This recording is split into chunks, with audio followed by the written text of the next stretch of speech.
Okay mga kahasang, kung gaano kabilis ang precast, ganito na rin kabilis ang mga MEP.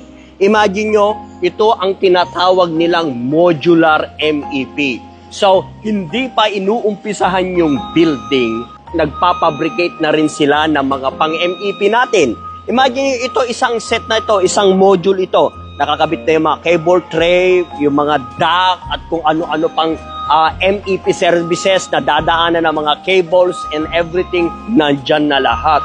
Ganun na po siya kabilis. So ano nga pala ang modular MEP? Pag-usapan natin. Modular MEP. Basically, ito ay paraan kung saan ang mga components tulad ng HVAC system, electrical wirings, at plumbing ay pre-fabricated off-site. Ibig sabihin, bago pa man magtayo sa actual na construction site, naka-assemble na ang mga major parts na ito sa isang factory para itong puzzle na pagdating sa site,